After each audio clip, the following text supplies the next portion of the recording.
Hey everyone, welcome back to mnemonics DElEd. This is Pooja और आज हम लोग बात करेंगे क्वेश्चन एग्ज़ाम से रिलेटेड कुछ क्वेश्चंस के बारे में। तो हम डिस्कस करते हैं ऑब्जेक्टिव टाइप क्वेश्चंस के बारे में। तो हमारा पहला क्वेश्चन है, the objectives of loud reading are. तो लाउड रीडिंग के कौन कौन से ऑब्जेक्टिव्स हैं? पहला आपका ऑप्शन है to make practice, second option है to understand the meaning, third option है to prepare peoples for effective silent reading और फोर्थ ऑप्शन है आपका ऑल द एबव। तो आप इसमें पहला ऑप्शन है प्रैक्टिस, टू मेक प्रैक्टिस, ये भी सही है। टू अंडरस्टैंड द मीनिंग, ये भी ऑप्शन आपका सही है। फिर थर्ड है to prepare peoples for effective silent reading, ये भी सही है। यानी इसमें आपका इस तीन दिए हुए तीनों ऑप्शन चाहिए। तो इसमें जो आपका जो सही ऑप्शन हो जाएगा वो फोर्थ, यानी ऑल द एबव, मतलब कि इसमें जो भी दिए गए ऑप्शन है वो सारे सही हैं। उसके बाद सेकेंड क्वेश्चन है आपका, मॉडर्न टीचिंग इज़ मतलब कि आधुनिक जो शिक्षण है, आधुनिक शिक्षण पद्धति है वो कैसी है? तो ए है आपका टीचर सेंटर्ड, बी है चाइल्ड सेंटर्ड, सी है सब्जेक्ट सेंटर्ड और डी है नॉन ऑफ दीज। तो यहाँ पे आपकी जो मॉडर्न टीचिंग है वो चाइल्ड सेंटर्ड है, यानी बाल केंद्रित शिक्षा है। उसके बाद है आपका good qualities of hand writing is, तो सिंप्लिसिटी होनी चाहिए, spacing, beauty, all of above. ये आपके सारे जो तीनों ऑप्शन है वो सही हैं। तो यहाँ पे जो सही ऑप्शन आपका हो जाएगा वो ऑप्शन नंबर डी हो जाएगा। फिर आपका फोर्थ है कि methods approaches of teaching English is. तो इसका मतलब ये है कि जो मेथड और अप्रोच हैं ऑफ टीचिंग इंग्लिश, मतलब कि अंग्रेजी भाषा के जो शिक्षण के तरीके और विधियाँ हैं वो क्या हैं? तो इसमें आपका ए ऑप्शन है स्ट्रक्चरल अप्रोच, बी है ग्रामर ट्रांसलेशन मेथड, सी है डायरेक्ट मेथड और डी है ऑल ऑफ देम। तो यहाँ पे आपके तीनों ऑप्शन चाहिए, यानी आपका जो सही ऑप्शन हो जाएगा वो ऑप्शन नंबर डी हो जाएगा। उसके बाद फिफ्थ क्वेश्चन है आपका, a thing of beauty is a joy for ever, who said this. तो ये जो फैक्ट है ये किसने कहा था? तो ये कहा था आपके जॉन किट्स ने, यानी आपका ऑप्शन नंबर डी सही हो जाएगा। उसके बाद है आपका क्वेश्चन नंबर 6 है कि एम ऑफ पोएट्री इज़। तो पोएट्री यानी पद्य के एम क्या हैं? पहला ऑप्शन है इसमें to train the emotion, second है आपका to develop aesthetic sense, C है आपका टू अंडरस्टैंड लाइफ बेटर और डी है आपका ऑल ऑफ दिस। तो ये दिए हुए आपके सारे ऑप्शन सही हैं, यानी इसमें आपका जो सही ऑप्शन हो जाएगा वो ऑप्शन नंबर डी, यानी ऑल ऑफ दीज, यानी दिए हुए तीनों तथ्य आपके सही हैं। What is the nickname of structural approach. आप लोग को पता है स्ट्रक्चरल अप्रोच का क्या क्या नाम है? इसको कई और नामों से जाना जाता है, मैंने पढ़ाते हुए आपको बताया था। उसके बाद है the grammar translation method emphasize the importance of. तो grammar translation method emphasize the importance of, मतलब कि किस चीज़ की महत्वपूर्णता पर ये जोर देता है? तो किस पे देता है? रीडिंग पे देता है। तो यहाँ ऑप्शन नंबर बी आपका सही हो जाएगा। उसके बाद क्वेश्चन नंबर 9 है कि who invented the bilingual method. तो बाइलिंगुअल मेथड को किसने इन्वेंट किया था? आप सबको पता है कि सीजे डॉटसन ने इन्वेंट किया था बाइलिंगुअल मेथड। उसके बाद आपका ऑप्शन नंबर 10 क्वेश्चन नंबर 10 है कि how many vowels in A to Z. तो ए टू जेड अल्फ़ाबेट में कितने वॉवेल्स होते हैं? बचपन से आपको पढ़ाया गया है, इसमें 5 वॉवेल्स होते हैं, इसमें कोई बहुत डिफ़िकल्टी की बात नहीं है। तो इसमें ऑप्शन नंबर सी सही हो जाएगा। क्वेश्चन नंबर 11 है कि how many consonant in A to Z. तो ए टू जेड तक जितने भी अल्फ़ाबेट होते हैं उसमें कितने कॉन्सोनेंट होते हैं? 21 कॉन्सोनेंट होते हैं, यानी इसका ऑप्शन नंबर सी सही हो जाएगा। फिर क्वेश्चन नंबर 12 है कि how many kinds of degree are. तो डिग्री कितने प्रकार की होती है? 3 प्रकार की होती है, पॉजिटिव डिग्री, कंपैरेटिव डिग्री और सुपरलेटिव डिग्री। तो यहाँ पे आपका ऑप्शन नंबर ए सही हो जाएगा। क्वेश्चन नंबर 13 है कि how many kinds of sentence are. तो सेंटेंस के कितने टाइप्स होते हैं? आप सबको पता है 6 टाइप्स होते हैं, यानी ऑप्शन नंबर बी सही हो जाएगा। फिर क्वेश्चन नंबर 14 है कि how many articles are there in grammar. तो ग्रामर में कितने आर्टिकल होते हैं? तो 3 आर्टिकल होते हैं, यानी 3 आर्टिकल्स। ऑप्शन नंबर बी आपका सही हो जाएगा। क्वेश्चन नंबर 15 है आपका कि how many kinds of noun are there. तो नाउन के कितने टाइप्स होते हैं? 5 टाइप्स होते हैं। कौन कौन से होते हैं? Proper noun, common noun, collective noun, material noun और एब्स्ट्रैक्ट नाउन। तो ऑप्शन नंबर बी आपका सही हो जाएगा। क्वेश्चन नंबर आपका 16 है कि which letter is silent in the word sandwich. तो सैंडविच जो वर्ड है उसमें कौन सा लेटर आपका साइलेंट है? तो इसमें आपका जो ऑप्शन दिया हुआ है सैंडविच, तो यहाँ पे आपका जो साइलेंट वर्ड है वो सी हो जाएगा, या फिर इसमें तो आपका ऑप्शन दिया हुआ है डी, क्योंकि आप प्रोनाउंस कर रहे हैं तो उसमें ऑलरेडी आपका सैंडविच बोल ही रहे हैं, तो डी आपका कहाँ से साइलेंट हुआ।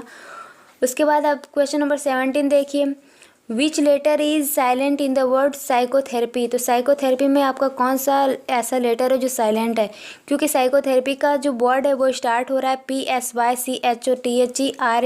से, पर यहाँ पे क्योंकि स्टार्टिंग इसकी पी से है, पर इसको हम जब प्रोनाउंस कर रहे हैं तो एस से कर रहे हैं, यानी साइको बोल रहे हैं, तो यहाँ पे आपका पी साइलेंट हो जाएगा।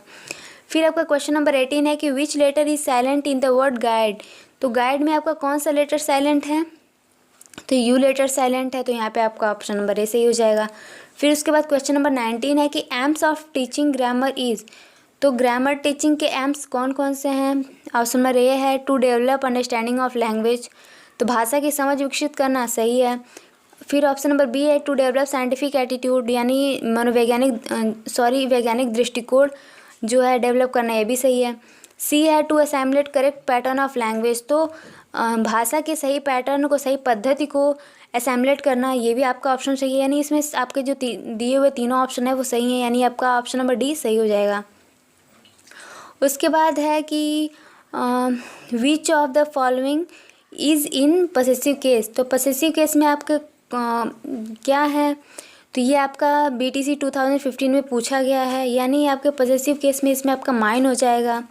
फिर क्वेश्चन नंबर 22 है कि which letter is silent in the word net, क्योंकि यहाँ पे आपका जो वर्ड दिया हुआ है GNAT है, पर इसको हम जब प्रोनाउंस करेंगे तो नेट पढ़ेंगे, ये जी से इसको प्रोनाउंस नहीं करेंगे, तो यहाँ पे आपका जो साइलेंट वर्ड है वो जी हो जाएगा, यानी आपका ऑप्शन नंबर ए सही हो जाएगा।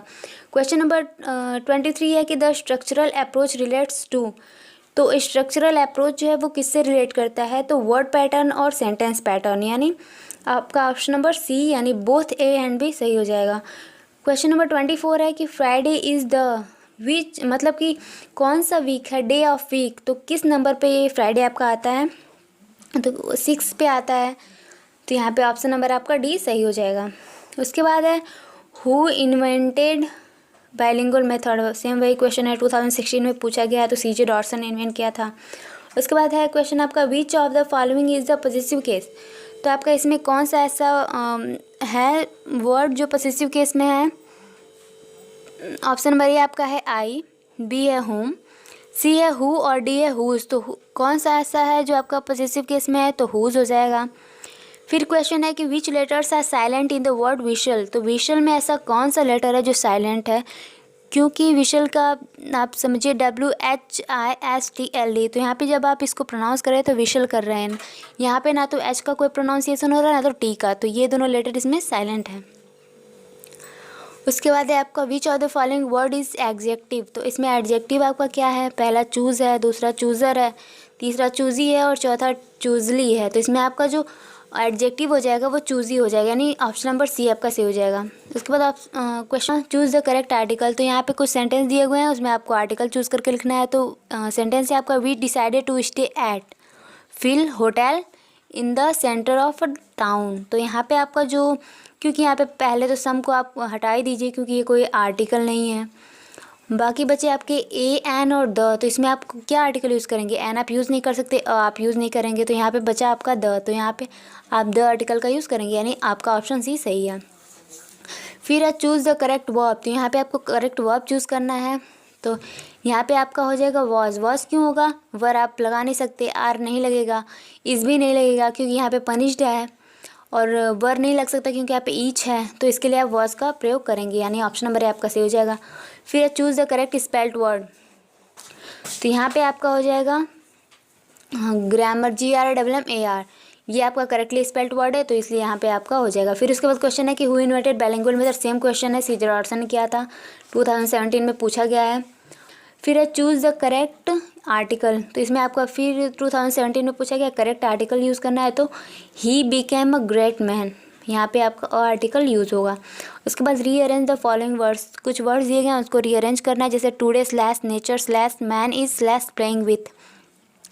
ये भी आपका 2017 में पूछा गया है। बहुत छोटे छोटे क्वेश्चन आते हैं, ऐसे ही क्वेश्चन आते हैं, बिल्कुल डरने की ज़रूरत नहीं है, बिल्कुल आप आसानी से समझ जाएंगे, थोड़ा कोशिश करिएगा। तो यहाँ पे आपका क्या हो जाएगा, यहाँ पे हो जाएगा today man is playing with nature, यानी अब पहले ए होगा, फिर सी होगा, फिर डी, फिर बी।